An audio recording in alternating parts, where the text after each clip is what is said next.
बोलिए भारत माता की, भारत माता की, भारत माता की। गुड। जम्मू कश्मीर के लेफ्टिनेंट गवर्नर श्री मनोज जी सिन्हा, जम्मू कश्मीर के मुख्यमंत्री जनाब अमर अब्दुल्ला साहब, chief of army staff general Upendra Dwivedi, GOC C northern command lieutenant general Prateek Sharma, GOC 15 को लेफ्टिनेंट जनरल प्रशांत श्रीवास्तव और हमारी आर्म फोर्सेस के सारे ऑफिसर्स और मेरे बहादुर जवानों, सबसे पहले आतंकवाद और आतंकवादियों से लड़ते हुए हमारे जिन बहादुर जवानों ने अपनी शहादत दी है, उनकी शहादत को मैं नमन करता हूं, उनकी मैं स्मृति को नमन करता हूं। और साथ ही पहलगाम में जो निर्दोष नागरिक आतंकवादियों के द्वारा मारे गए हैं, उनकी भी स्मृति को मैं नमन करता हूं। मैं हमारे घायल सैनिकों के साहस को भी नमन करता हूं और ईश्वर से यह प्रार्थना करता हूं कि वह जल्द से जल्द स्वस्थ हो जाएं। मेरे दोस्तों, इन विषम परिस्थिति में आप सबके बीच आज आकर मैं स्वयं को बहुत ही गौरवान्वित महसूस कर रहा हूं। हमारे प्रधानमंत्री माननीय नरेंद्र मोदी जी के कुशल नेतृत्व और मार्गदर्शन में ऑपरेशन सिंदूर के दौरान आपने जो कुछ भी किया है, उस पर पूरे देश को गर्व की अनुभूति हो रही है। मैं अभी भले ही आपका रक्षा मंत्री हूं, लेकिन उससे पहले तो मैं भारत का एक नागरिक हूं। रक्षा मंत्री के साथ साथ मैं आज भारत के नागरिक के रूप में भी आप सबके प्रति आभार व्यक्त करने के लिए यहां मौजूद हूं।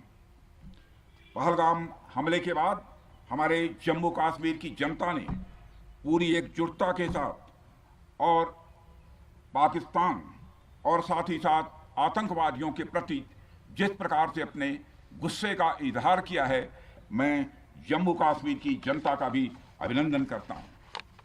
मेरे साथियों, आपकी उस ऊर्जा को महसूस करने आया हूं जिसने दुश्मनों को नष्ट नाबूद कर दिया है।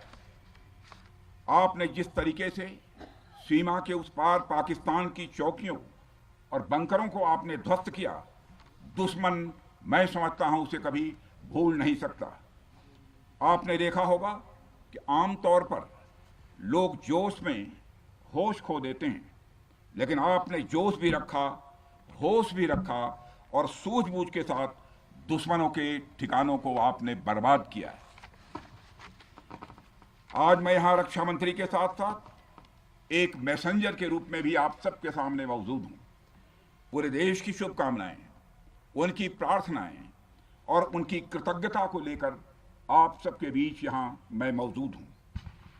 एक तरह से आप समझिए कि मैं एक डाकिया बनकर आपके बीच आया हूं और देशवासियों का संदेश लाया हूं। संदेश यह है कि हमें हमारी सेनाओं पर गर्व है। साथियों, ऑपरेशन सिंदूर सिर्फ एक ऑपरेशन का नाम भर नहीं है, बल्कि यह एक हमारी प्रतिबद्धता है, यह हमारा एक कमिटमेंट है। एक ऐसी प्रतिबद्धता जिसमें भारत ने दिखा दिया कि हम सिर्फ डिफेंस नहीं करते हैं, जब वक्त आता है तो हम कठोर निर्णय भी लेते हैं और कठोर कार्रवाई भी करते हैं। यह ऑपरेशन उस एक एक जवान की आंखों में देखा गया सपना था कि हर आतंकी ठिकाना, चाहे वह घाटियों में छुपा हो या बंकरों में दबा हो, हम वहां पहुंचेंगे और दुश्मन की छाती चीर कर हम उन आतंकी ठिकानों को खत्म करके ही हम वापस लौटेंगे। मेरे साथियों, ऑपरेशन सिंदूर आतंकवाद के खिलाफ भारत द्वारा चलाई गई अब तक के इतिहास की मैं मानता हूं यह सबसे बड़ी कार्रवाई है। 35-40 वर्षों से भारत सरहद पार से चलाए जा रही आतंकवाद का सामना कर रहा है। आज भारत ने पूरी दुनिया को यह साफ कर दिया है, यह स्पष्ट कर दिया है कि आतंकवाद के खिलाफ हम किसी भी हद तक जा सकते हैं। साथियों, आतंकवादियों ने पहलगाम में आतंकवादी घटना को अंजाम देकर भारत के मस्तक पर चोट पहुंचाने की कोशिश की है। भारत की सामाजिक एकता को तोड़ने का भी प्रयास किया गया है। उन्होंने भारत के माथे पर वार किया, हमने उनकी छाती पर वार किया है और छाती पर घाव किया है। पाकिस्तान के जख्मों का इलाज इसी बात में है कि वह भारत विरोधी और आतंकवादी संगठनों को पनाह देना बंद करे और अपनी जमीन का इस्तेमाल भारत के खिलाफ किसी भी सूरत में न होने दे। साथियों, आपको याद होगा कि लगभग 21 साल पहले स्वर्गीय अटल बिहारी वाजपेयी जी के सामने इसी पाकिस्तान ने इस्लामाबाद में डिक्लेरेशन किया था कि अब उनकी धरती से आतंकवाद एक्सपोर्ट नहीं किया जाएगा। मगर पाकिस्तान ने भारत को धोखा दिया है, पाकिस्तान ने भारत को छला है और आज भी वह धोखा दे रहा है। इसका खामियाजा अब उसको भारी कीमत करके भुगतना पड़ा है और यह कीमत यदि आतंकवादी वारदातें चलती रही तो लगातार यह बढ़ने ही वाली है। हमारे प्रधानमंत्री श्री नरेंद्र मोदी जी ने दो टूक शब्दों में आतंकवाद के खिलाफ भारत की नीति को रीडिफाइन कर दिया है, इसे परिभाषित कर दिया है, जो यह कहती है कि हिंदुस्तान की सरजमी पर किया गया कोई भी आतंकी हमला एक एक्ट ऑफ वार माना जाएगा। दोनों देशों में जो अंडरस्टैंडिंग बनी है फिलहाल वह इसी बात को लेकर है कि सरहद पार से कोई बेजा हरकत अब नहीं की जाएगी। अगर की गई तो बात निकलेगी तो बहुत दूर तक जाएगी। साथ ही हमारे प्रधानमंत्री ने यह भी साफ कर दिया है, आतंक और बातचीत कदापि एक साथ नहीं चलेंगे और अगर बात होगी तो आतंकवाद पर होगी और पाक ऑक्युपाइड कश्मीर पर ही होगी। साथियों, ऑपरेशन सिंदूर की कामयाबी ने पाकिस्तान में छिपे आतंकी संगठनों और उनके आकाओं को भी यह साफ बता दिया है कि वे कहीं भी अपने आप को महफूज और सुरक्षित न समझें। अब वे हमारे बहादुर भारतीय सेनाओं के निशाने पर हैं। दुनिया जानती है हमारी सेनाओं का निशाना अचूक है और वो जब वो निशाना लगाते हैं तो गिनती करने का काम वह दुश्मनों पर छोड़ देते हैं। साथियों, आज आतंकवाद के खिलाफ भारत की प्रतिज्ञा कितनी कठोर है इसका पता इसी बात से चलता है कि हमने उनके न्यूक्लियर ब्लैकमेल की भी परवाह नहीं की है। पूरी दुनिया ने देखा है कि कैसे गैर जिम्मेदाराना तरीके से पाकिस्तान द्वारा भारत को अनेक बार एटमी धमकियां दी गई हैं। आज श्रीनगर की धरती से मैं पूरी दुनिया के सामने यह सवाल उठाना चाहता हूं कि क्या ऐसे गैर जिम्मेदार और रोग नेशन के हाथों में परमाणु हथियार सुरक्षित हैं? मैं दुनिया के सामने यह सवाल खड़ा करना चाहता हूं। मैं मानता हूं कि पाकिस्तान के एटमी हथियारों को IAEA international atomic energy agency की निगरानी में लिया जाना चाहिए। मैं ये कहना चाहूँगा और साफ तौर पर कहना चाहूँगा। साथियों, हमारी सेनाओं हमारी सीमाओं पर अपनी मातृभूमि की रक्षा के लिए जिस तरह से आप सभी बिना रुके बिना थके दिन रात लगे रहते हैं वह अपने आप में अद्भुत है और अद्वितीय भी है। आपकी यही बातें हम सब भारतीयों के लिए मार्गदर्शक का कार्य करती हैं। यही कारण है कि मैं हमेशा आपसे मिलने के लिए उत्साहित रहता हूं ताकि आपके अंदर की ऊर्जा से हम सब भी कुछ प्रेरणा ले सकें। साथियों, आतंकियों ने पहलगाम में धर्म पूछकर हमारे निर्दोष लोगों को मारा। उसके बाद आपने जो जवाब दिया उसे पूरी दुनिया ने देखा है। उन्होंने यह नहीं सोचा कि आम नागरिकों ने उनका क्या बिगाड़ा है, उन्होंने ऐसा क्या किया है कि उन्हें मार दिया जाए। पर मैं यह कहना चाहूंगा, आतंकियों ने भारतीयों को धर्म पूछकर देखकर मारा, धर्म पूछकर मारा, तो हमने आतंकियों को उनका कर्म देखकर मारा है। उन्होंने धर्म देखकर बेगुनाहों की जान ली, यह पाकिस्तान का कर्म था। हमने कर्म देखकर उनका खात्मा किया। यह हमारा भारतीय धर्म है।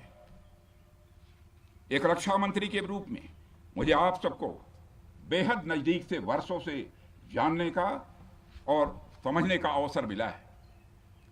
मैं आपके साहस और पराक्रम को तो जानता ही हूं, साथ ही साथ पहलगाम जैसी घटना के प्रति आपके गुस्से को भी मैं अच्छी तरह जानता हूं। साथियों, मुझे पता है कि पहलगाम के बाद आपके अंदर गुस्सा था, पूरे देश के अंदर गुस्सा था। मुझे पता है कैसा महसूस होता है जब धमनियों में बह रहा रक्त बेकाबू होने लगे।